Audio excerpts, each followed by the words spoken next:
Good morning, Patriots. Welcome to the 317th consecutive Friday meeting of the East Valley Red Friday Patriots. Our sincere thanks to all of you that have dedicated a morning to sharing our camaraderie and our enthusiasm and support for our deployed warfighters. You know, I'm especially impressed with the fact that all you folks took a jaunt over here in this heat. Hell, it was so hot yesterday that I saw a bird blow on a worm before eating it. That's hot. Just a brief story. Yesterday, I had a follow-up appointment with one of my physicians whose office is on the 4th floor of the medical complex here in Mesa, Arizona. And as I was boarding the elevator to head up to his office, a gentleman hobbled in right behind me. He said, 3rd floor. So after selecting floors 3 and 4, I turned to him and I politely said, "Beautiful day in the neighborhood, isn't it?" He said, "No, not really." He said, "I just had my left knee replaced. Now I have a cyst that has to be removed on my right knee. And on top of that, I rushed over here to see my doctor right after my divorce court hearing." He said, "So do you really think this is such a beautiful day?" Well, I thought about that for a second and I said, "Hell yes, man." I said, "You might be dealing with a little pain in your knee, but apparently you just got rid of a major pain in your butt." I said, "So yeah, it's a great day in the neighborhood." I mean, my motto is, you've always got to look at the situation on the positive side. It's the glass half full mentality, right?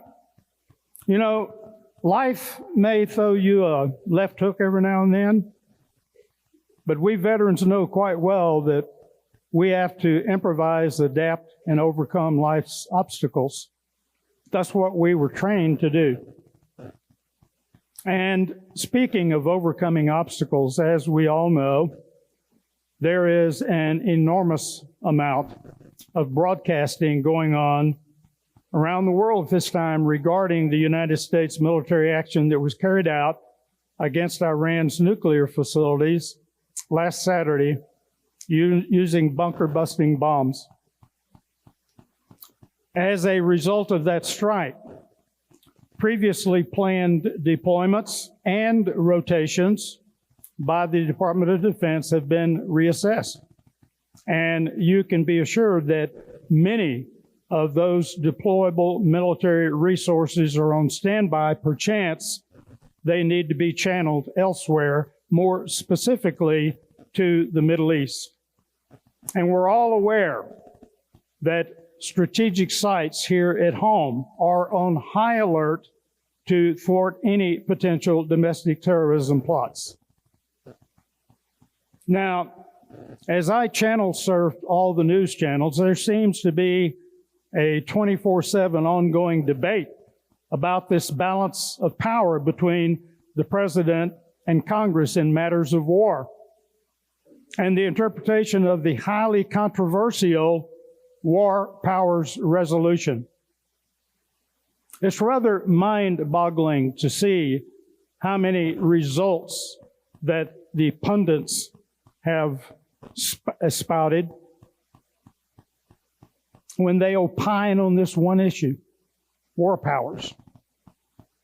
What I don't hear much about is the precedent as it pertains to the War Powers Resolution. And as we all know, precedent is quite important when debating the merit of any action or lack thereof.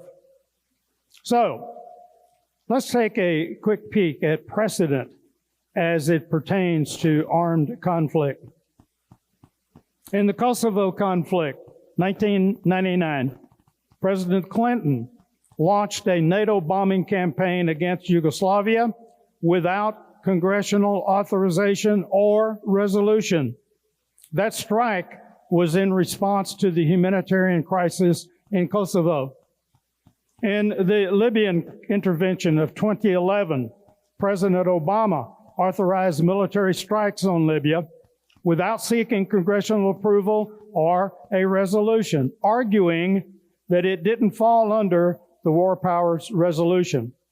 Those strikes sought to save the lives of peaceful, pro-democracy protesters who found themselves the target of a crackdown by the then Libyan dictator. In 2017, President Trump ordered missile strikes in Syria without congressional authorization or resolution in response to chemical weapons attacks. And then there are numerous other instances of U.S. armed military action and intervention without explicit congressional authorization or resolution to include Somalia, Haiti, Yemen, and Bosnia. Now, it's my position that our individual opinions about the necessity of the strike in Iran are somewhat irrelevant at this time. It's quite evident that the topic will be debated for months by the pundits, all those self-proclaimed experts. The fact is that the strikes were carried out on order of the Commander-in-Chief, and America's warfighters are sworn to uphold the Constitution and obey the orders of the President and the officers appointed over them. And they did just that. In a stellar manner, I might add. In, out, and done. A phenomenal stealth operation. So, my irrelevant thoughts are, let Congress and the pundits continue to spar over the war powers issue. What I want to see is what shakes out down the road as it pertains to continued hostilities in the Middle East region.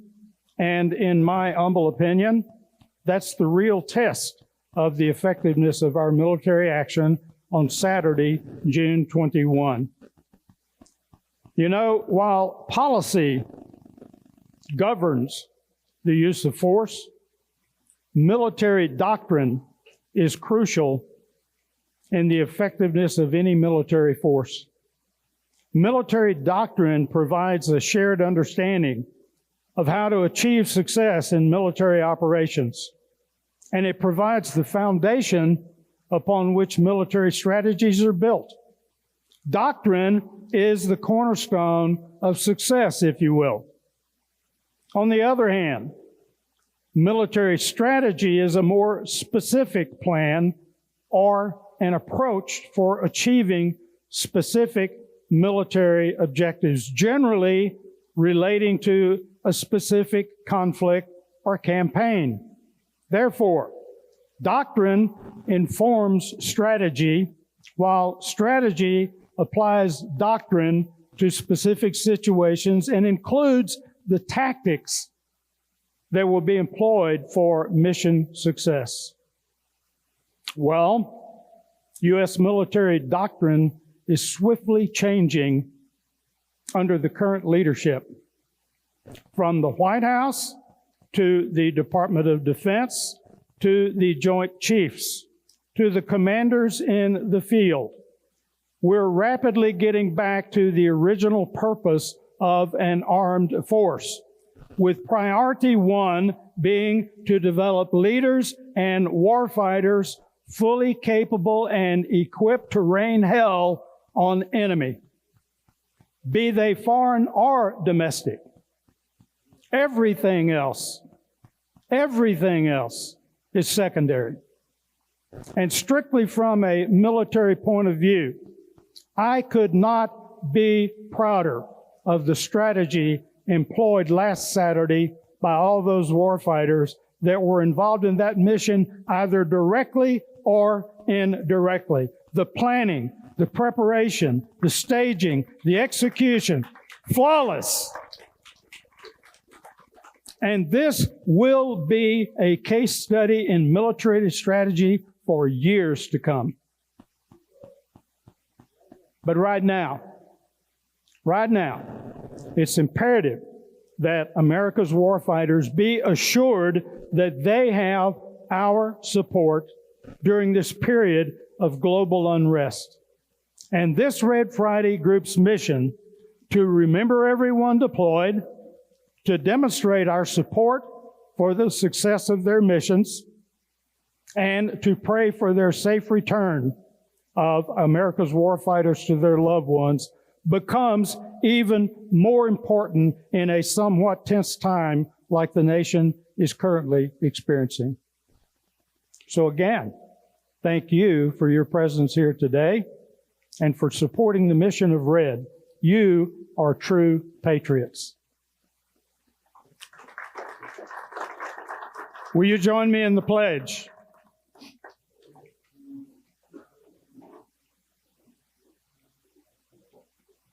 I pledge allegiance to the flag of the United States of America and to the republic for which it stands, one nation under God, indivisible, with liberty and justice for all. Thank you, thank you.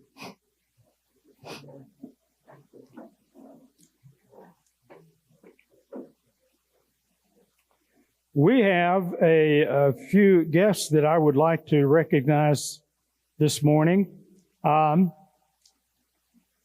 Norma Thalen. Norma, will you stand, please?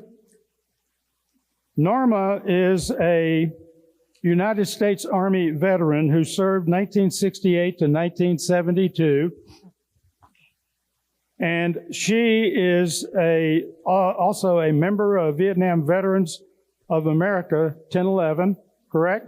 That's correct. Thank you for joining us, and thank you for your service. Appreciate your attendance today. I also would like to recognize Shirley Vega. Shirley, will you stand, please? Shirley is also a United States Army veteran who served 1965 to 1968, and she is also a member of the Vietnam Veterans of America. You were a stenographer and legal clerk in the military? Yes. And did you deploy during that 65 to 68 time frame? No. Thank you for your service. We appreciate you joining us today. I want to tell you that Norma did serve in country. That's what I anticipated. Yeah. Thank you for joining us. Now, I don't know why they decided to sit apart, but Shirley and her husband, Ben, who also joined us today, is sitting right over here. Ben, will you please stand, please? Ben is also a United States Army veteran. He was a Chief Warrant Officer 3. He served 1965 to 85, retiring from the Army, correct? Correct. And you too are a Vietnam Veterans of America member. Two tours in Vietnam. 2 tours in Vietnam. Thank you for your service, Yep. Ben. Also, we have with us Jack Isaacson. Jack. Now, Jack, this guy, we'll have to handcuff and lasso and hold him here because he is a United States Coast Guardsman, and we ain't got that many Coast Guardsmen in here. Now, yes. Jack, you also served in the Air Force, did you not? Yeah, I was assigned to the Air Force for 21 years. Well, I can understand why you didn't put Air Force on here. You just put Coast Guard on here. You were involved with management and analysis, correct, in the Coast Guard? Yes. And what did you do in the Air Force? I worked on electronics for the originally the F-111, then the F-5F, Foreign Military Sales to Taiwan, the B-2 Spirit, the C-17, and the C-21 Learjet projects, all doing communications and the communications and navigation systems, Coast Guard did the navigation part, and the Air Force runs the communications part. You had your hands full. Yeah. Thank you for joining us today, and thank you for your service. Also, I want to take this opportunity to welcome a host of members of the Sunland Springs Village Veterans Group. Here, a short while ago, I got a call from the group's events coordinator, Monica Ray Stein. Monica, will you stand, please? And Monica contacted me to advise that some of the members of their group wished to join us for a Red Friday assembly. Well, I anticipated a couple of three. And then she got back with me only a few days later, and she said that they're going to have 23 here. So that is absolutely a fantastic turnout on the part of this group. And I'd like to take this opportunity and ask that all of the members of the Sunland Springs Village Veterans Club, will you please stand?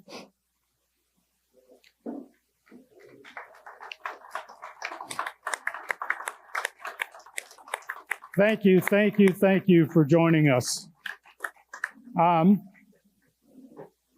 Also, we have, in addition to Monica as a board of director member, Secretary Alan Schaefer. Alan, where are you? Alan's right here. And then also their Sergeant at Arms, Dan Radica. Dan, where are you? Dan's right here. Dan, you're a pretty good sized guy. I can understand why they selected you as Sergeant of Arms. Thank you all for joining us. May I have a hoo-ah for these folks?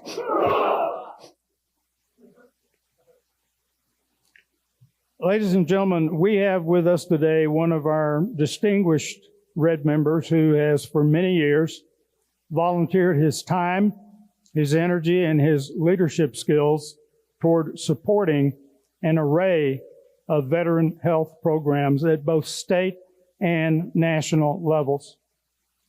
Having served as a combat medic in Vietnam, where he earned the Silver Star for valor, and also the Purple Heart for wounds incurred in battle, few are as well qualified to address the pressing issues on veteran health and veteran well-being as Chuck Byers.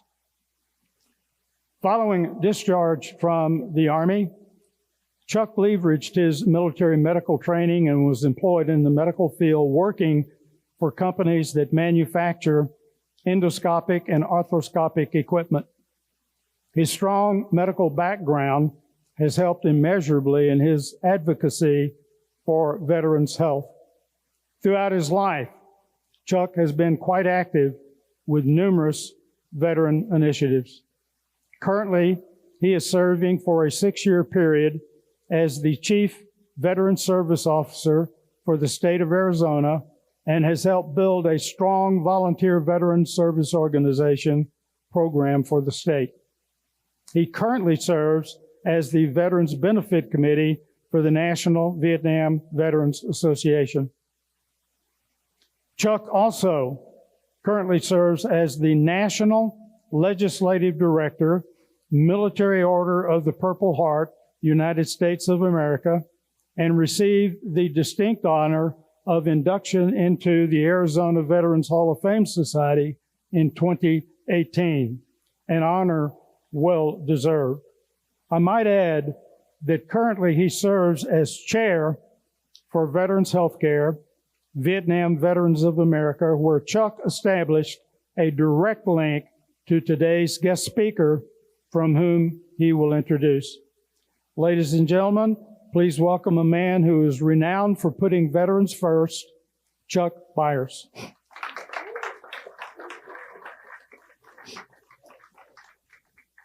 Who is this guy?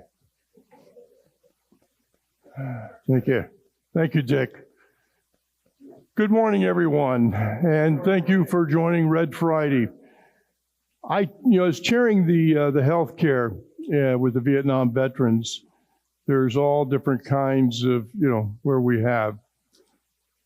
But I serve, I love taking care of them because now the topic is, healthcare is important to all of us, but it's the aging process, the aging veteran that we're coming. So healthcare changes are being done, and I wanted to so I've been doing seminars around the area for empowering the aging veteran with long-term healthcare options and other things.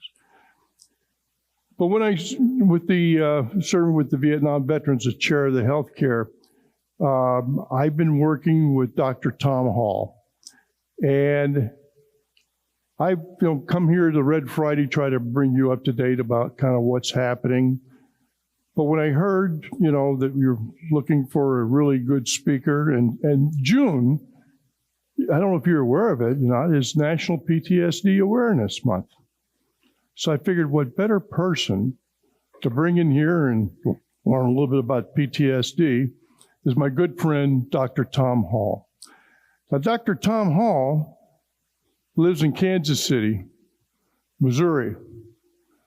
So it's like, he's not going to drive down here. So I asked Tom, would you mind coming out and speaking to our group? He said, absolutely.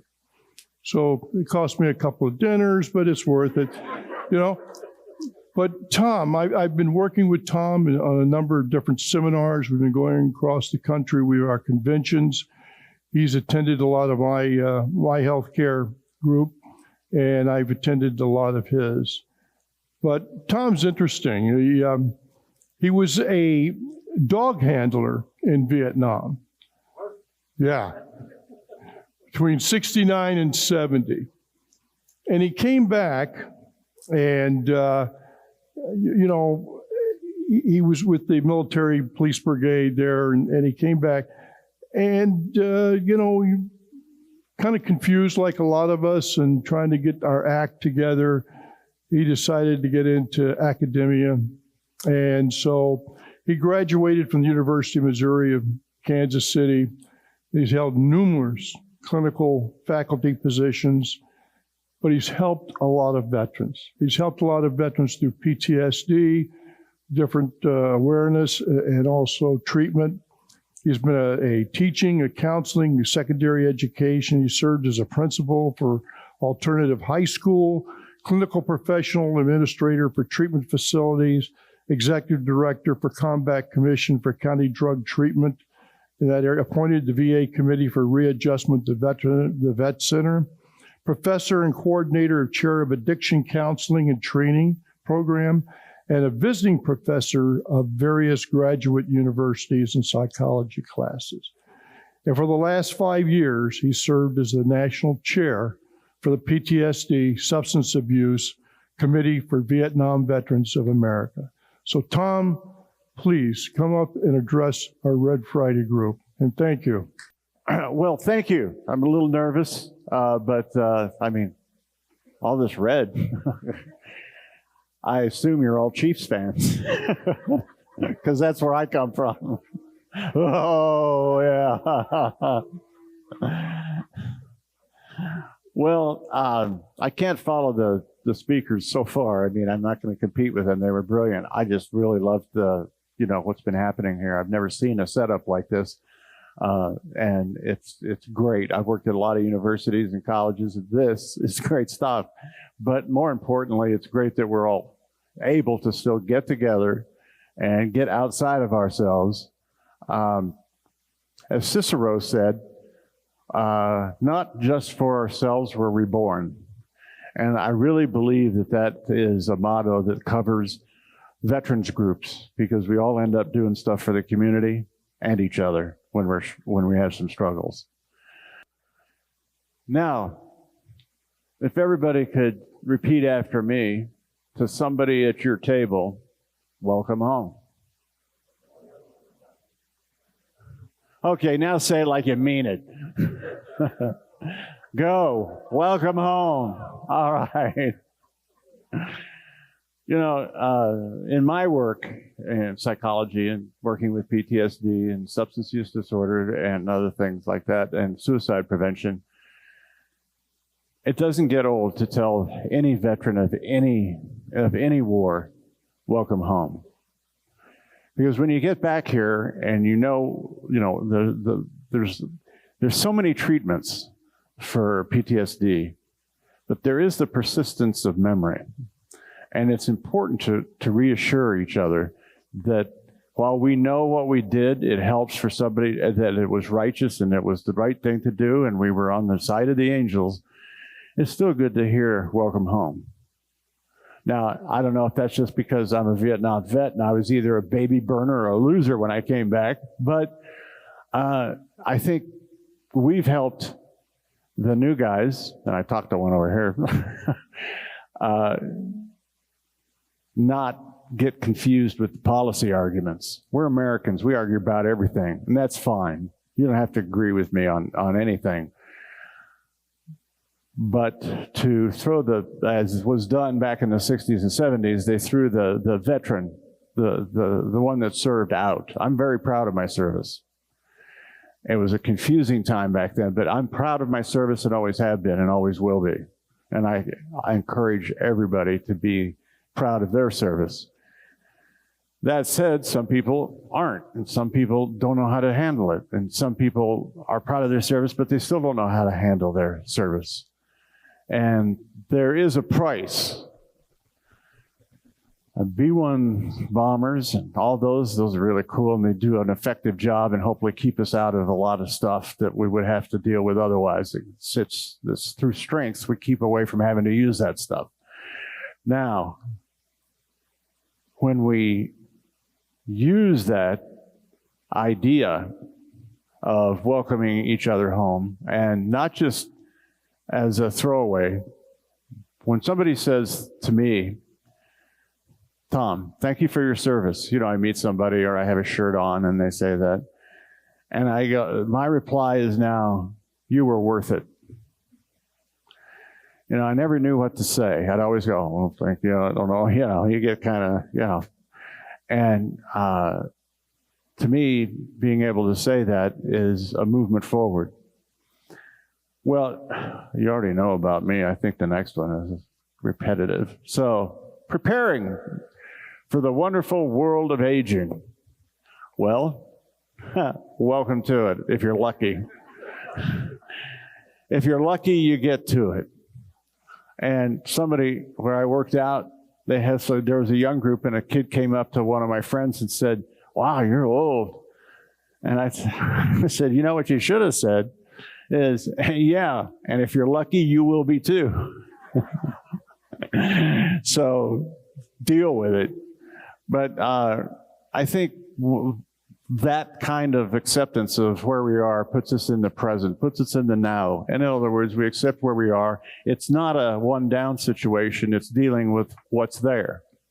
And I was taught that in the military. Deal with what's there, not what should be there, what you would like to be there, but what's there. And I think that's where we are. Some people come back, some of us veterans come back, and we can't quite do that. And you know who I'm talking about. I was talking to somebody earlier in the group that had a family member. I can't believe they were talking about their grandson, but that was amazing. But it's not something to say don't serve. It's just part of the price of service and part of the responsibility we have to make sure that we bring our brothers and sisters all the way home by what we do, by what you're doing right now. You may not know it, but this is one big piece of suicide prevention. What? What are you talking about that for? Well, you're not at home. You're not staring at the wall. You're doing something. You're mixing with other people and maybe getting pissed off at somebody in the room. And that's a whole lot better than going to a dark place. Because sometimes, I don't know about you, but I have had moments early on when I was alone with my own thoughts, I was in bad company. So I think one of the things about PTSD is that's when somebody can't get away from being in bad company, their own thoughts. And they can't be in the present moment. They're constantly thinking about what they did, what they didn't do, and we're going to get to that in more detail. Oh, I don't know if you can see this, but I know some of the people in that picture. It's then and now. This is just to encourage some of you that don't believe anything. We still have a 21-year-old brain, and I have a 77-year-old body to go with it. And I try to do stuff I shouldn't, you know. A friend of mine recently, he's about the same age, and he was helping somebody with their garden, and they went and got a sack of mulch and tore his rotator cuff. Now he's going to have surgery. And I just said, yeah, well, I know a lot of us that have done that. So I'm not saying don't do things, but it's a message. It's a message that to own where we are now. In fact, we can be much stronger if we own where we are now, because then maybe we can reach out. Because I told him, you need to start asking and getting these kids around you, you know, bring them in, do stuff. Well, I did a lot of things too in my 20s. I could really go for days and days, but right now, I need a nap.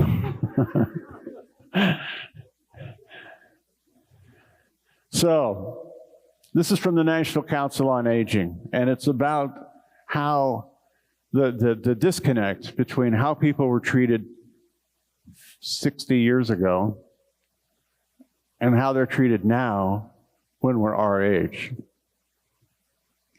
You'll get there. With any luck, you'll get there. But a lot of people don't know how to handle us because that shows up in jobs. Some of us want to continue working, and jobs have a cutoff, and it's kind of like, wow, we finally got it all together, and they're telling me retire because they're used to people usually dying at 50 or 60. Now we don't. Well, a lot of us do, but not like we did. That's a different world. And that's something we all have to cope with and figure out and manage. And some people, that begins to get them some cognitive dissonance, a fancy word for saying what is doesn't match up with what I know. And it's confusing. So ways aging can affect a veteran. I'm not used to one of these. If you glance up there, you know, I hate it when yeah, I know it's amazing stuff. Sorry. But I'm 77. But there is people older. However, they look younger than me. Now, ways aging can affect veterans. I know this is small type, so I am going to read just a little bit of it. But the first one is self-reflection. Unwanted memories may return. Remember what I said earlier about the persistence of memory? Well, we remember stuff. How badly it beats us up, that's a whole nother thing. And I believe we can have some input into how badly something might beat us up. When I say beat us up, what I mean is we were all 20 or 21 or 18, 19, whatever age young age when you went in and you served. And maybe everything didn't go right. Maybe you would like to have done this, or maybe you would like to stay longer, done that. And then you get older, then you retire, and you start beating up a 21-year-old with a 70-year-old brain. That's like shooting fish in a barrel about everything they did wrong, everything I did wrong, or could have done better. And sometimes that becomes a hook for people that kind of gets them out of being here right now.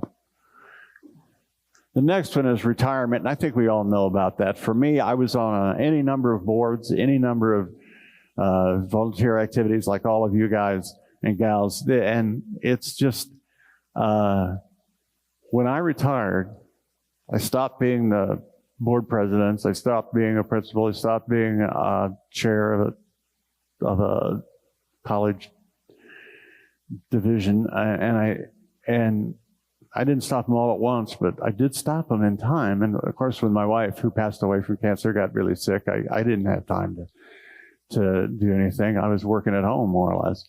And stuff started coming up to me that I thought was ancient history, that was other people had to deal with it. I helped those people. To go back some years, I came back from the VA one day, and I'll catch it back up to what I was talking about. And my son and my wife were sitting there in the kitchen, and I said, you know what one of the docs up there told me today? He showed me my folder. He had, for some reason, they had a paper folder. It's all electronic now. And it said, PTSD active. And I looked at them, and they looked at me, and they went, and this is true, they went, duh. So, and I've been in psychology and therapy, providing therapy and counseling and everything. And then all of a sudden, you know, I couldn't be me. That couldn't be informing my way of living, not me. Well, I started doing something about it. I started reaching out to people. I started saying, let's deal with this. What don't I know? I've never been to treatment for this. I've provided treatment for people, but now that I've been outed, so to speak, then the important thing is to pull the maintenance that's necessary to keep the machine running, right? Do what you need to do. That's why I take those pills in the morning. They keep my blood pressure down. So it's the same thing for me.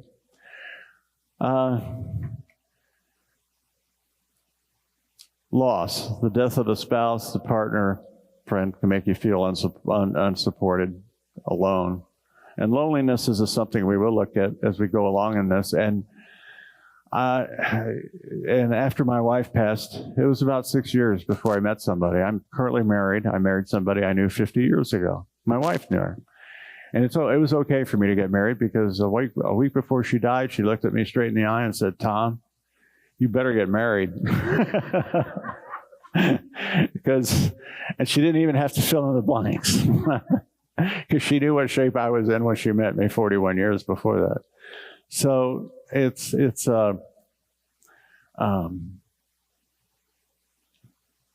I had family close, but I also had some really hard times, after she passed. I had my times at Howling in the Moon, and I didn't hold it in because I knew better than that. And all the work I'd done with so many people, I knew just whatever your grief is, let it out wherever.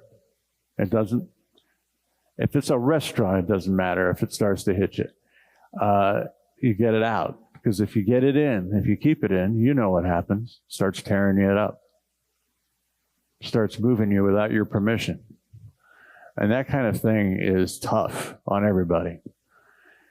And especially the ones you care about. Physical abilities, loss of fitness or strength. I just had pneumonia. Scared the hell out of me. I thought, well, this is the old man's friend. I guess I'm leaving. They pumped me full of antibiotics and I came back. But we've all lost. We can't do or go as strong as we used to. We have moments, but those kind of things change and it is scary. However, it's not as scary as if you admit it and take measures to deal with it instead of just being angry about it. Because you go through a grief pattern when you suddenly recognize you might have aged. You get a little angry about that. Especially when somebody does something you were doing and now you're not. And you go through the whole grief pattern of anger, and then you bargain. Well, if I go to the gym and really work out hard, I can do everything I used to do and I'll be fine.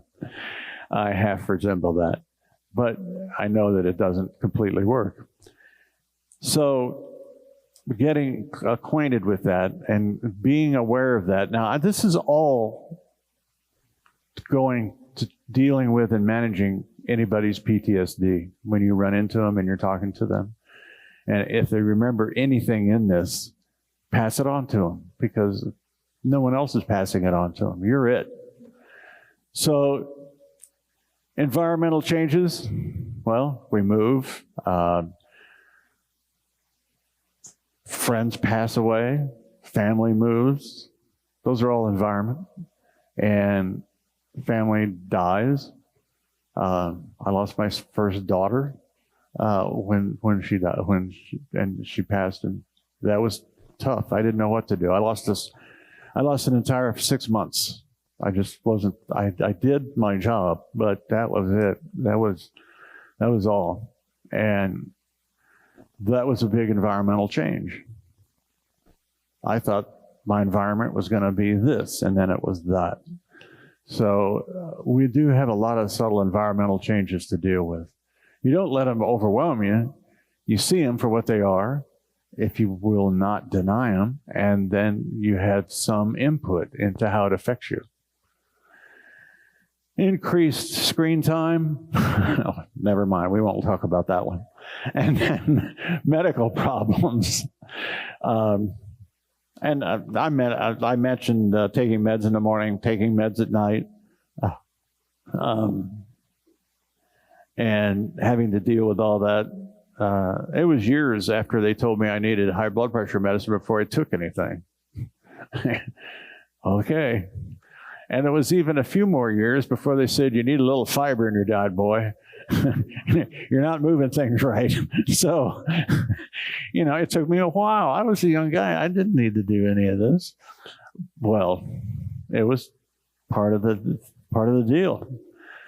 Now, there is no guidebook for managing behavioral health changes, which is all we're going to talk about now. PTSD, moral injury, that's fairly new. It wasn't around when I first started working on PTSD. Family changes and medication management, and we'll do a little bit on that. We all know, and some of you may know this, that PTSD is as old as war. Now, I am not, how do I say this? I am not anti-defending your country. I'm very much for it.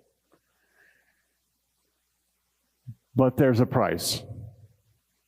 And as long as we as a country step up to support our soldiers and sailors and airmen and everybody else in the Coast Guard, when they come back, then we're worth fighting for, as far as I'm concerned.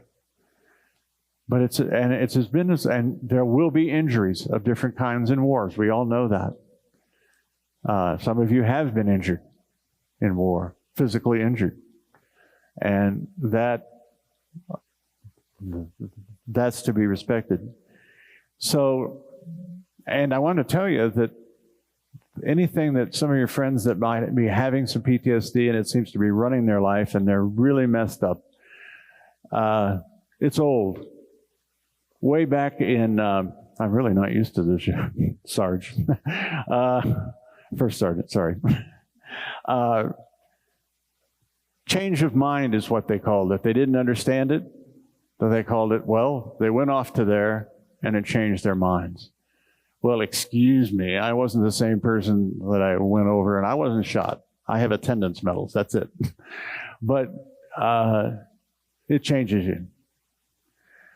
Well, psychogenic mutism, I like that one. That's where you don't talk. And I'll jump ahead, but with shell shock for a while, they were using electricity when people suffered from mutism in World War I, and they would hook them up to their throat. Remember, electricity was new. They didn't know really what it could do. And they'd hook him up to the guy's throat. I think the guy started to talk because he was hurt so much. It tortured him to talking again. It's not. But they were doing the best they could. They were trying to figure out what was happening. Remember, way back in the day, they didn't know what you know about all this. Nostalgia. Well, I'm proud of my service, and I have nostalgia about some of the times. I really do. But this was people thinking that the present time wasn't as good as the time before. And they thought that to the point of self-limiting, maybe self-destruction. I don't want to live in this world. That happens. But nostalgia, that's the name that they called it then. You've all probably heard of what happened in the Civil War. It was irritable heart syndrome. They remember this was all physical. They all thought it was physical. Combat exhaustion, that's real. Some people were taken out of the field and collected and go back. That still goes on. Gross stress reaction. That's an interesting one, kind of self-explanatory. Then post-Vietnam syndrome, as if going to war was new for Vietnam. Well, remember what was going on in the politics and the conflicts in the country and everything else, as if Vietnam somehow was different from any other war. Combat is the same everywhere. It doesn't change. Then post-traumatic stress disorder. The first time I ran into it was a book by Robert Lifton, and it was called Post-Vietnam Syndrome. This was in the 70s before they went to post-traumatic stress. So every war has had its signature psychological or behavioral health impacts. I mean, remember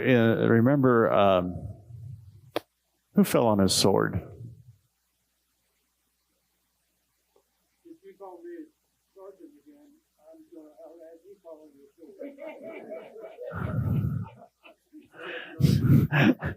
Okay, I won't salute you. You're not an officer, so. I can't remember the guy's name. Was it Ajax? I think it was Ajax. He fell on his sword way back in the day, back when he was mad because he didn't get the armor from Achilles, and fell on his sword. Suicide. And he'd been the premier warrior.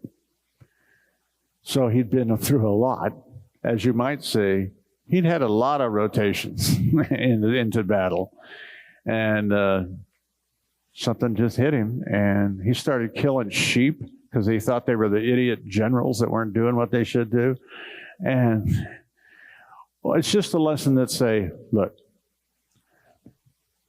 you're going to get dents and bruises when you go to war, psychologically. I don't care who you are.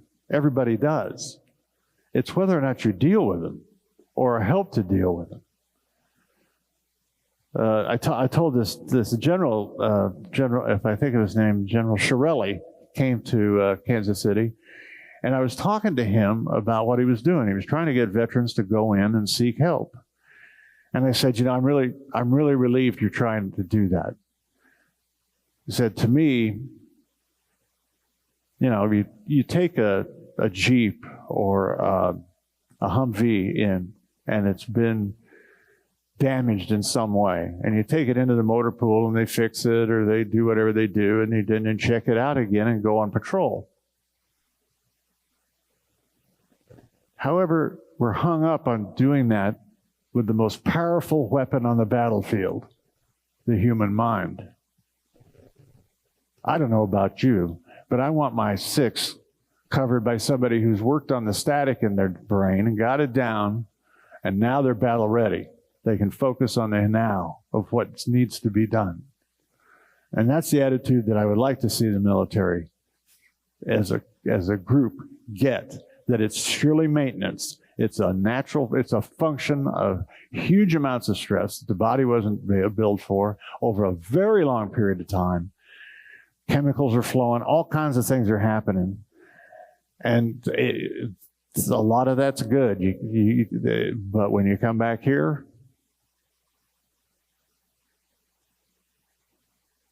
sometimes we need a little help regulating it.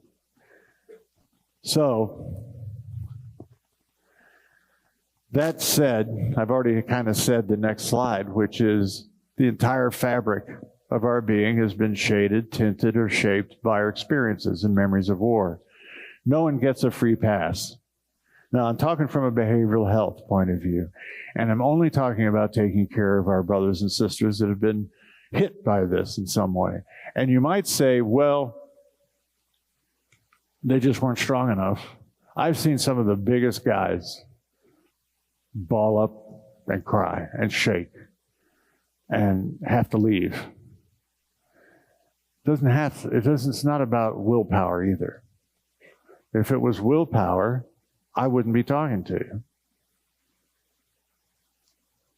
So, and it's not weakness. It's just something to be dealt with. A repair to get maintenance on. And we're learning how to do that now better than we ever have. And then somebody can go back in and perform at a high level. That's the goal. We want to be, even if we're out and we still have PTSD and it's untreated and it's still guiding our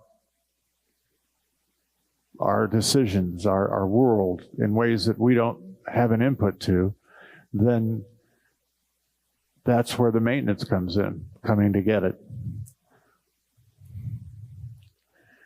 Well, PTSD is kind of like, well, you might recognize the image up there. It's from The Godfather.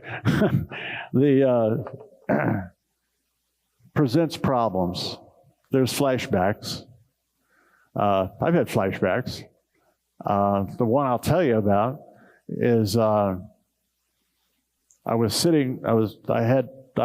the college, and I had a student come in, and they sat down. It was a rainy night, and it was at night. It was a night class, and they're coming in, and they adjusting their programs and stuff.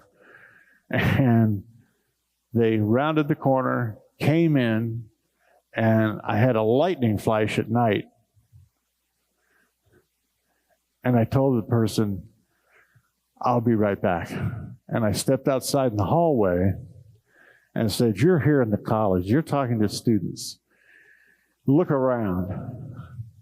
And I went back and I started counseling this Vietnamese student without having had a lot of thought and a lot of work that might have debilitated me right out. But I had the tools in order to say, oh, this is happening. Let's take care of this, this, and this, and get back to it. And we went back, and I worked on their project and gave them their guidance for the next steps and saw the next student. But imagine somebody that, and you know, how many of you came back? I was at Camp Pendleton when I'm Army, but I did have a friend who made some strange decisions and became a Marine. So he and I were walking. I was two weeks out of in country, and I was walking down the pathway. And I'll bet all of you have some of these stories. I know. I was walking. Well, I think we were walking off base to go get drinks. So all of a sudden, this 105 just goes off, bang, and I'm in the dirt. And he hadn't deployed. He's going, what are you doing down there? And I go, well, 2 weeks ago, this was a good idea. But then that night I woke up under the barracks. I went, what the hell am I doing under here? So, you know, that's normal, I think. That's not something to worry about psychologically. If you're not that removed, those are normal. Those were life-saving moves back not too long ago. And I don't know, but some flashbacks are not funny at all. And they really aren't. And they really are there. And the person has a physical, psychological reaction that can actually get other people hurt because they honestly believe, and they'll hit their spouse in bed thinking that they're the enemy. Or they'll do something else that's not them. So we take it seriously, but I just can't, and I'm talking to a group of veterans for the most part, and I'm saying, I can talk like this to you because we understand dark humor, because that's what kept us going some of the times. However, hypervigilance, I don't know about you, but I haven't clearly got rid of that. Somebody will say, well, they'll walk in and I'll go, well, hi. And I don't know if that ever goes away. You're just vigilant in a way that if you've never been in combat, you're not vigilant. But hypervigilance is when you can't do anything. Hypervigilance is a paralysis. You're constantly, I'm trying to talk to you, but if I have hypervigilance, I'm not really focused on you. It's like I'm talking to my cell phone. I'm watching everybody else. I'm watching everything in the room, and I'm planning what to do next. That doesn't do real well if you're trying to talk to your spouse about something serious. And there is ways of dealing with that. But if a lot of GIs haven't gotten it, then it becomes a problem. Memory loss. Well, I don't see that as a problem because there's things I don't want to remember. And it's been merciful that way. But in age, sometimes it comes back. Sometimes it comes back. And that's when it's important to be able to come to a group like this and have people you can go, geez, you know what happened the other day? I was thinking of this, and all of a sudden, boom, boom, boom, boom, boom, I was thinking of this and this, and I went, phew. The minute you tell somebody else, you cut the power of it in half. You're not carrying it all. And a lot of people won't. Well, they want to be tough. They don't want to be seen as weak. Look, a tough guy can share what he's going through. If you want to be weak, hold it in. Watch a John Wayne movie. I was impressed. He talks about feelings in some of the movies. And I'm going, well, that's not the John Wayne's image I had in my head. As I went, wow, I went, wow, there's a little more going on there than I talked about. Yeah, if you talk about it, it tends to dissipate it. Talk about it with another person, not with yourself. That's hard because that takes trust. But that means being in a group like this means that you have some trust for other people. Some, but enough. That the hyperarousal is commonly referred to as fight, flight, or freeze. And if I wasn't in the good company that I'm in, there's another one you can add to it. Because when you're 20-something, that's your cure for everything. Never mind. Moving on. I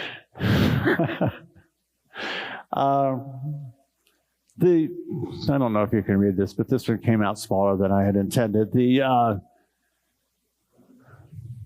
so small I can't read it. So, older vets who are screened with PTSD had a low rate of okay, as we get older, we tend not to get treated for it. We tend to treated for our high blood pressure or our pancreas attack or our fill in the blank, whatever you've got to deal with.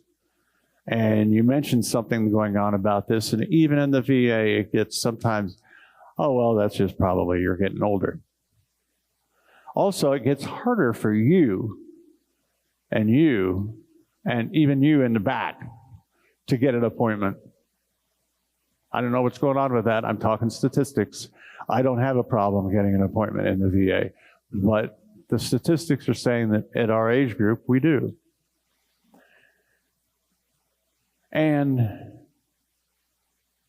there's a decreased likelihood of going for mental health. Well, I'm glad to see that all of you came in for this group therapy. And you know that it is, because even at the lowest level of group therapy, you can look across the room and say, you know, if that asshole can make it, I can. And I'm going to outlast that guy. So, but seriously, you see other people, you resonate with that, and there's nothing like being in a group of veterans for veterans, period. Whether you agree on what's going on in the world or not, there's still nothing like that. And it's important. I led a group of 60 veterans. The VA would not support the group. We met in the VA. They'd all gone through PTSD treatment in the VA. They were all It was everybody from chopper pilots to jet fighters to privates to everything in between. And the VA said, well, you're done. We gave you 12 sessions, and they do help. Continuing care also helps. I went for my own reasons. I went in there and I was going to go, well, maybe I could have a better day if I go to this group. And I'd gone before for my own purposes. And then there had been a member of the group that had taken his own life about 2 weeks before. And they said, well, should we call the VA and tell them maybe we need somebody in here? And I'm going, yeah, you ought to do that. Because I was not a regular, so I was listening to the regulars talking. And one guy stands up and says, well, we don't need the VA. That guy over there can do it. Because I'd been doing suicide prevention and postvention around the country at that time. So I did it. I came in and did it. And they were amazing. That kind of continuing care is exactly what this is. This is continuing care in my mind. I asked them, why do you keep showing up? Because I was real sporadic. And I did it for 2 years until COVID hit, and then the VA wouldn't let us do it again. They wouldn't, I don't know. Anyway, I said, why do you show up all the time? You're not getting travel pay, and nothing's going in your chart, and I am not on the staff. Well, Doc, it seems like when I come in here, it's like mowing the grass. When a weed pops up, I come in here, and I just get a balance back. And besides, my wife said, don't come back till you've gone to get some help. And I got that from a couple of guys and some wives that attended the group. So I think that the mental health is pulling maintenance. And as we get older, we have different mental health stuff to deal with. Deal with it. Not deal with it like just man up or woman up. Just deal with it. Reach out. That's a sign of strength, not of weakness. If you can reach out, you think enough of yourself to ask somebody to invest in you a little bit. And that is a sign of strength. Being afraid of being seen weak is just that. Being afraid by not reaching out. So please take that. Okay, I don't know where I am on time, but one of the things that has confounded, and this is new, moral injury is new, has confounded some of the treatments for PTSD. There's been people that went through treatment for PTSD and it didn't quite click the way they needed it to. And they went on and even the people that are doing this now recommend getting your treatment for PTSD. But if it's just, you're just not there yet, you're still just not where you want to be and you need to be, moral injury is something to consider. Now, considering moral injury, there's a lot of random things that happen in combat, in war. And some of these things are where you feel betrayed by someone who holds authority over you. And I don't know if I felt betrayed, but I knew I had some people that were over me that were not paying attention. But for the most part, that wasn't an issue. But I had a client that said, Doc, I don't know what it is. I've been through the treatments several times, and I just can't get over it. And some of you know these stories, and I don't know if I should even bring it up, but this guy told me, he said, I think it was in Afghanistan. And he said, we were in a firefight, and there was this little kid that had always brought flowers and brought stuff to the gate and stuff like that. And everybody loved him, nice kid. And you know where I'm going, but he went back across the field of fire, bad guys shooting from this way, and they're going this way. And there's a kid with an ammo belt walking across to the bad guys. And he was dealing with the necessary action he took to reduce the threat to his people. And he was trying to deal with that. Yes, technically he did everything right, but there's a price. And we're all willing to pay that price when we raise our hand. But we should all be willing to do the maintenance on what we need to do psychologically when we come back. So it's not criticizing, it's just dealing with what is and what people have told me and how people have gotten better and turned around and gone back to work in the military. So PTSD and moral injury have, I don't know how well you can see this. I didn't like it. It was too, but I lifted it from somebody that's working with a lot of veterans on moral injury. And there is an intersection. So you get a little bit of each. It's not all the same symptoms that somebody might get, being racked with guilt, being loss of trust, loss of safety, that's PTSD. Loss of trust can also, they're calling moral injury. I think it all kind of, a lot of it is intertwined. A lot of the symptoms are intertwined. And I'm not talking about lack of trust when, like, Lee over here doesn't trust somebody because they said they'd show up to mow his lawn and they didn't show up. It's a lack of trust in anyone or anything. That's why it's called a disability, PTSD. Disability is the last word. Everybody has PTS. Everybody in this room has experienced PTS.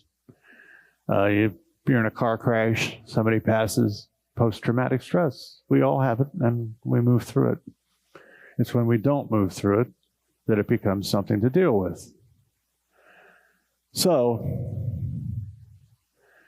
the perspective is, all the people, and this is what I would tell veterans, all people have the capacity to make choices that go against their beliefs or what is right.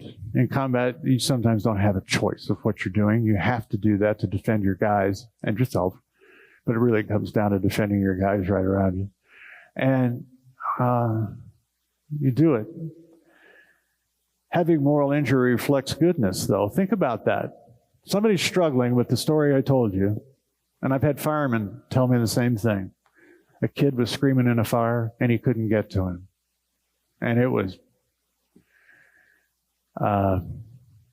messing him up bad. And he came to a suicide prevention workshop like this.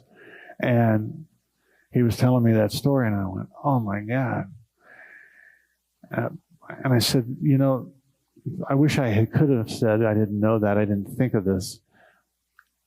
To say that, you know, it's messing you up because you're a good man and you wanted to do something for that person. It wouldn't mess you up if you weren't a good guy. If you were some sociopath, it wouldn't mess you up. So thank God it messes you up a little bit, because it tells you you have good values. You do have goodness in you. Or it wouldn't mess you up. You can say that with somebody who's suffering from really bad PTSD too, because they're having that struggle back and forth. What isn't, what I do, what I didn't. So honoring loss is important in healing. Honoring the loss of a situation like that, honoring the loss of, a lot of the treatments take you through those and try to get you to get some perspective, because memory isn't always exactly correct. And I found that out working with groups. Somebody was in the same thing, same event as another veteran, and they went, well, this is what I think had happened. And this other guy's been struggling with it forever, and finds out, no, he didn't back off. He didn't freeze, but he thought he did. So until you reach out. Now, what we know helps. And I'll go, I don't know what the time is, but I'll go fairly quickly on this. unpack and repack the duffel bag. We're not going to get rid of the stuff that's in our head. We're not. It's going to be there. But the goal is not to get rid of it, but to carry it differently. Carry it differently. We're not going to get rid of it. I will think of some of the people almost once a day that were injured or killed when I was in country. But I've packed it differently. I don't go to what could I have done to stop that? What could I have done to get back at the bad guys? What could I have done at the enemy? What? I don't do that. I remember them, I honor them, and I move on as I remember them. So I've packed it differently than I used to. What to do? Listen, listen, listen. If somebody wants to talk to you about their issue, just listen. You don't have to solve it. Don't try to solve it. I learned that lesson when I got married. He said, Tom, just listen. I don't want you to try to solve everything. So, okay, I learned. Listen. What to do? What not to do? Don't try to fix, dismiss, or deny heroism. Just say, well, you were a hero. It shouldn't bother you. Yeah. It should bother you. Whatever's bothering you is your bother, and we're going to work with that. That's an issue for you. You don't measure it against somebody else's. I didn't do that much. I was just, people, I don't know if you've ever seen a Rambo movie, but if somebody measures themselves against being in combat like that, I don't know how many of us served, but that's what a lot of people do. I didn't do this. I didn't do this imaginary, really big thing, or I was really in the deep stuff. No. If something's going through you, you need to deal with it. A lot of the people you talk to, they're veterans that don't come to things like this, need to hear that. That their service was real, and that they need to not be judging themselves by some imaginary John Wayne movie or Rambo movie, but or the stories of other veterans that went through. I know a lot of veterans that went through a lot deeper shit than I did, and I respect that. But I also use the VA because I earned it, and they earned it, and it's important to tell them that. 3 C's of healing. Shame. If somebody's suffering from moral injury, is courage, connection, and compassion. The courage is to face the issue. Some of us won't do it. Denial is a wonderful thing. And I can't tell you how much I've done that in my life. I've had people that actually slap me out of it, but I had friends that I reached out to that would do that would tell me, Tom, you're backing off a cliff. You need to stop it. And I was damn sure I was doing everything right. And I would listen. And I didn't like it, but I ate it, and I learned from it, and I moved forward better. But that's because I went out to some people, and I talked to them. And I let them know a little bit about myself. It wasn't being vulnerable. I didn't feel vulnerable after that. I was being honest. And if you can't handle it, well, that's really your problem. This is what I'm talking about right now. In other words, self-care.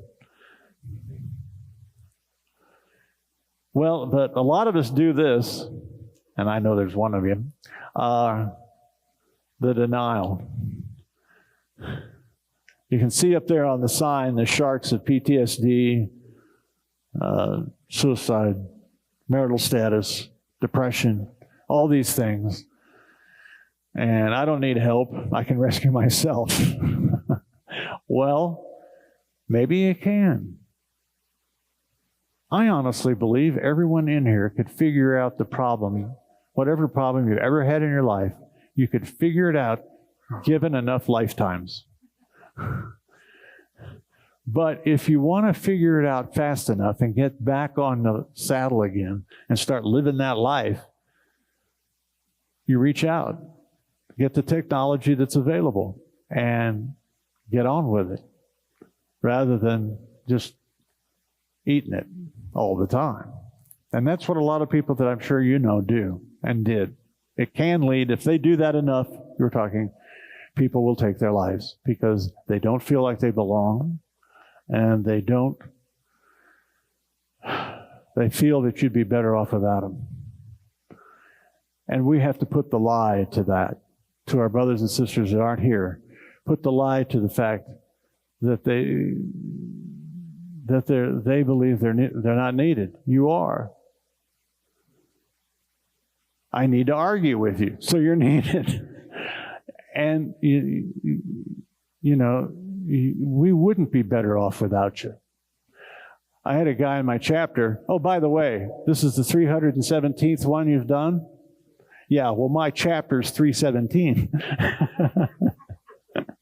So, take that. I never got to talk back to somebody of his rank. This is great.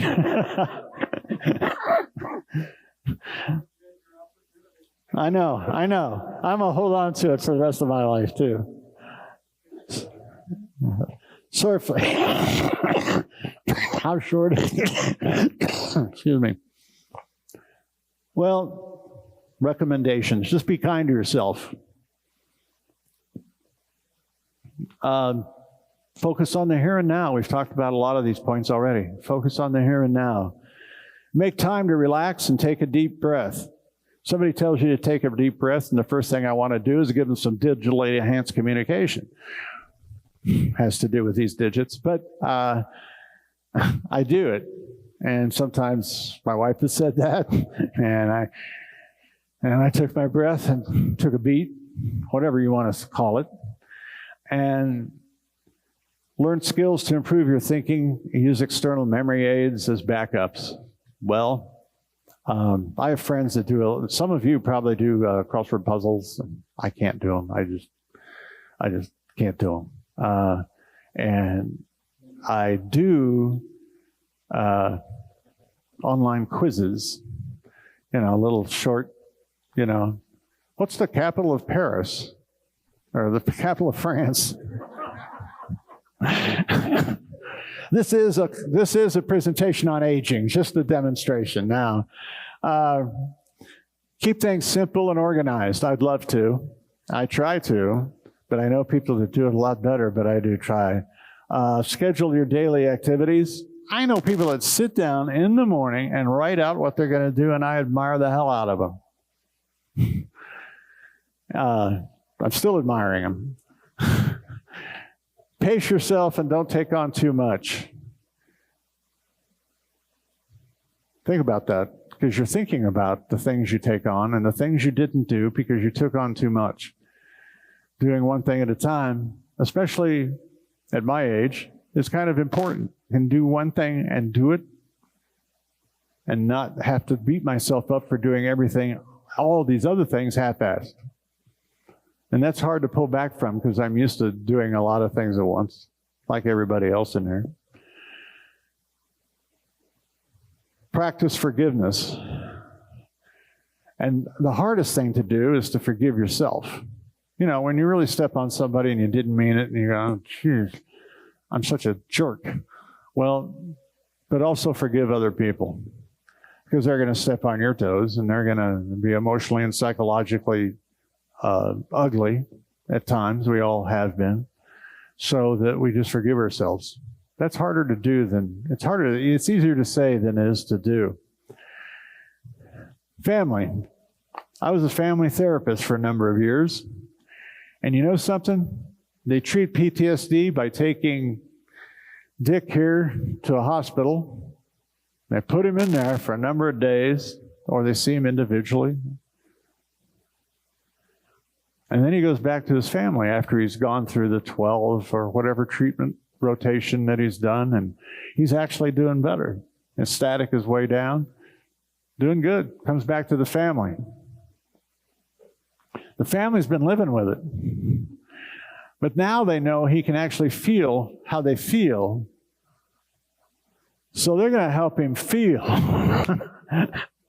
Not because they're mean, but they're going to bring feelings because they don't understand him. Who is this guy? frankly, we liked you better when you were all messed up. And I've had that happen. So the family, it goes through PTSD, and somebody with PTSD, just like everybody else. And I do believe that if the counselor or therapist at a VA asks for the, please encourage your friends that are veterans to let them come in.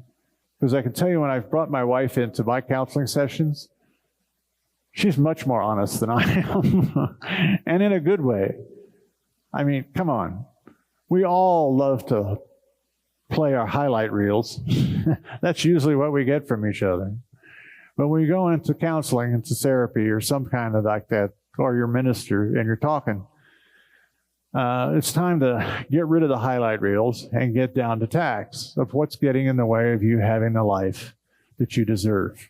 Having a decent life, treating the people around you the way you can be proud to be treating them. That's the whole goal of all of this. It's not some magical thing. It's that somebody has gone into a situation and they've come out radically different. Some people don't. Some people do, and those are the ones we're talking about. That's who we're talking about. And fix the dents, work out some of the body work, figure out how to get that, maybe put on a new way of looking at things, a new coat of paint, and back in the world. Maintenance. Mental health, seeking out mental health help is purely maintenance on the most powerful thing we have, the human brain, our mind. It's the most powerful weapon on the battlefield, and it's the most powerful something back here. I honestly believe that. And it can be used, and I'm not any longer letting it used to let my brain beat me up with stuff. I know nobody in here has done that, but I'm telling you, I did. So, without involvement, they're scared, they're angry, the family is. How to support the veterans' needs and guidance understanding. All I can do is say it's critical to get the family together at some points. Maybe you don't. I did a thing called the Family Institute for Addiction Treatment. That family was in there all the time for the whole cycle. The kids would sometimes have their own place. Different families would come together. They'd find out other families had some of the same problems, and that was a relief. We would do it all. Some of the best work I ever did was because the family was there. Now, if you don't have family, so people had alienated everybody, I said, bring anybody. That's your family. Anybody that'll come becomes your family. And I had rooms sometimes of whole families. I think the biggest one was 35 or 40 in the room for the person. And there was movement. Person was able to get some life back out of that. And that's all that's important. So, no, we're not alone. Yes, we're alone. I understand we're in these meat socks, but we don't have to be alone. We may not be married. We may not have somebody living with us. But right now, none of us in here is alone, are we? No. So that's what we need to tell people who are suffering from it, who just haven't, whether it's Vietnam or Desert Storm, or they just got back from a rotation in one of the far out places that were mentioned earlier, and are not, they're stepping on their own toes, shooting their own foots, and talk to them about that. Just talk. Call anyone, tell them to call anyone. Anytime I've gotten, my job, of course, was to see a lot of people, so I would get calls at 3:30 in the morning or 2:30 in the morning with people with a gun in their mouth. I often ask them to meet me for breakfast. So let's put that off. You can blow your head off anytime, but you can only do it once. So meet me for breakfast and then go about your business. And they did not kill themselves. But what I'm saying is that one call. Learn new tricks. go to magic school, new tricks. And I think those are just ways of doing life differently. I'm not saying change the hand you use to brush your teeth. That's really awkward. But new ways of doing things. If you've always been the big stoic person, laugh. If they've always been this, try that. I don't know to tell you what the new trick would be, but it's something. And you have to leave that open. Another one is to get up and get out of bed. I've worked with people that just had a hard time getting up and get out of bed. And this is my favorite. Even if you don't like people, do stuff. Yeah, that got quiet around here, didn't it? But you're doing stuff, and that's what's important. And that's what others there who aren't here today aren't. The ones that you know need to be here aren't. Courage is action in the face of fear, irritation, frustration, insecurity. I was afraid the whole time I was in country. But I did what I was told to. I was a private specialist, so I was being told what to do, and I did what I needed to do, and what was important, and what would help, protect everyone who was around me. That doesn't mean I wasn't scared. And I think it's change. When you talk to some of your friends or some of the people you know that are having trouble with this, with any behavioral health issue, you get kind of familiar with that issue. It's familiar. Living outside of that is a new trick. Not being depressed is sometimes something new. I'm depressed. So you won't take medication that works? Or see things in a different way? Change. When you get blowback, and I've gotten a lot of it when I've talked to people, I've had guns pulled on me when I talk to people. And it wasn't like I went up in Safeway and started talking to somebody about it, but no, it was in a treatment facility and in a treatment setting and working with some gang members. The point is that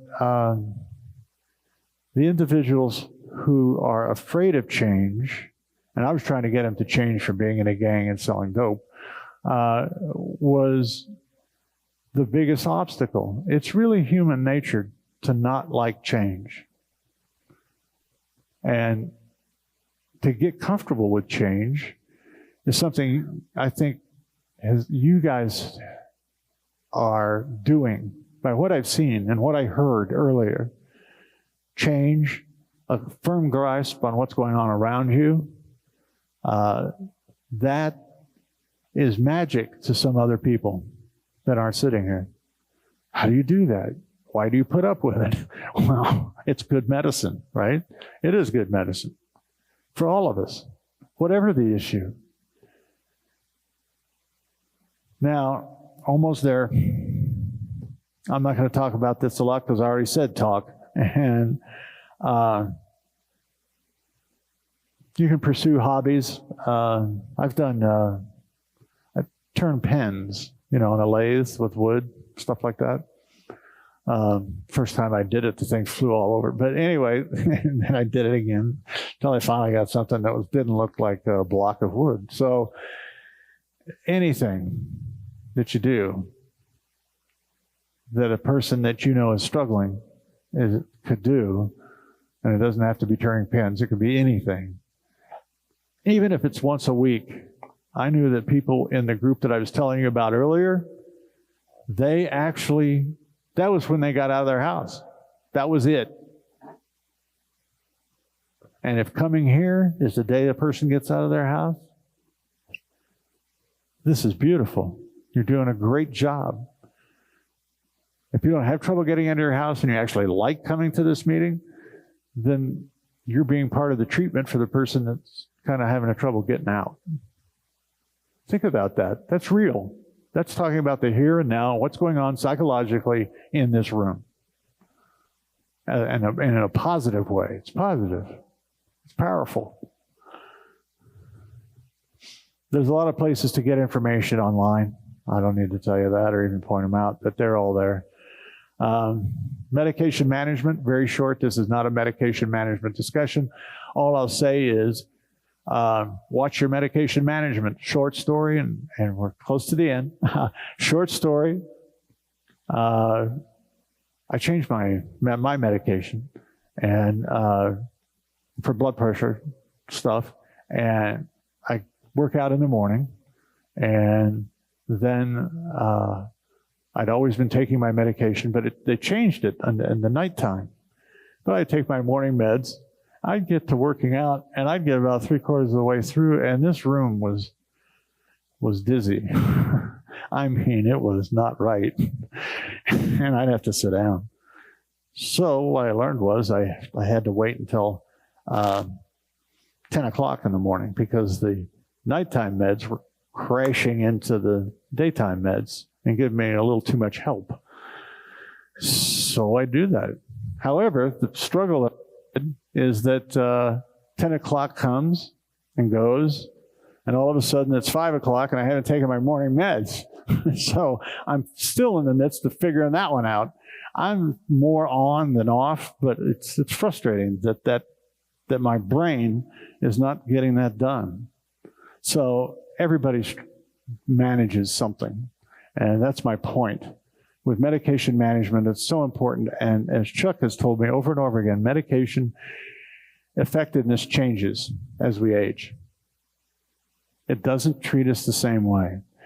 And if your doc can't get a hold of that idea, get another doc, because that's important. You may not need to change anything, but for some medication, okay, here's an example. My wife has a lot of allergies. She went in, and she's been on allergy medicine this a long time, and she says, I'm just having terrible allergies, and I'm on my medication. It was over-the-counter medication, which is usually what you get. And they said, simple cure. Change the brand. Get another brand. It was that simple because your body is kind of gone, it's kind of like your histamines had worked their way around that idea. And now the antihistamines weren't working from that way it came at it. Strange, but it worked for her. I saw the difference. And I've checked it up with other physicians. Yeah, it's true. And that's just allergy medicine. I'm not even going to go into the other stuff because that's not my area, but allergy medicine, it's a good story to make a point about always checking and doing medication management. And so help me, if any of you go into the doctor and say, I'm fine, you're lying. I have a hard time. I'll go in and I'll be complaining about something at home, and then I'll go in there and we talk about everything but that, and I leave and I go, well, I didn't talk about what I needed to talk about. And I've learned to write it down so that I will deal with it when I'm there. I mean, the important thing is to deal with it. And I think medication management, that's critical. I finally got them, for those of you that use the VA, I got them to assign me a PhD level pharmacist. And they'll do it. I'm nobody special. They're doing it. And they came in and kind of balanced my message and checked it out and saw how this was working. This was all to get my blood pressure to go down. And they did things that the general practitioner couldn't do. I mean, didn't know. They could do it, but they just hadn't studied it. So they got somebody that had studied it in there. So in our age, medication, and this time I am talking to you, not your friend outside that you're going to help. But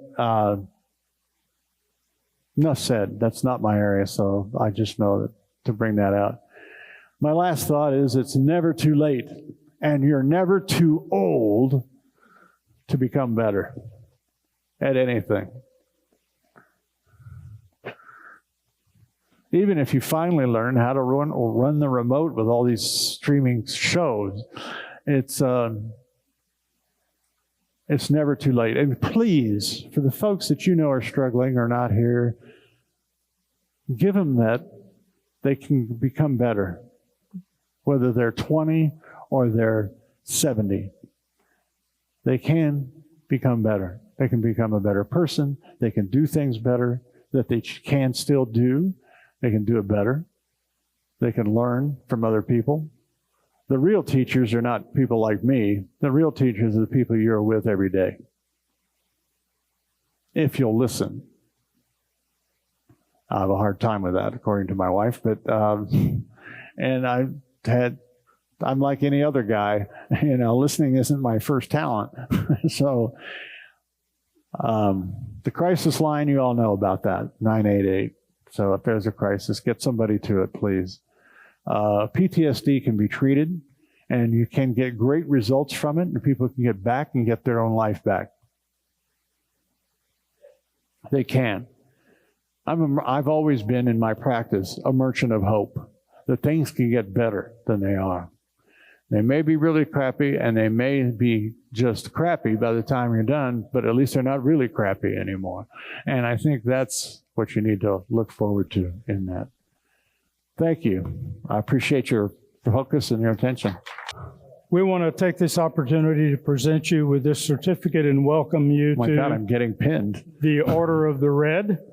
All right. We hereby recognize and commend Dr. Thomas C. Hall for his honorable military service, support of America's armed forces, veteran health initiatives, and the East Valley Red Friday Patriots. Thank you very much, sir. Thank you. Thank you. Thank you for joining us. Appreciate it. I want to take this opportunity to make a couple of announcements before we head out.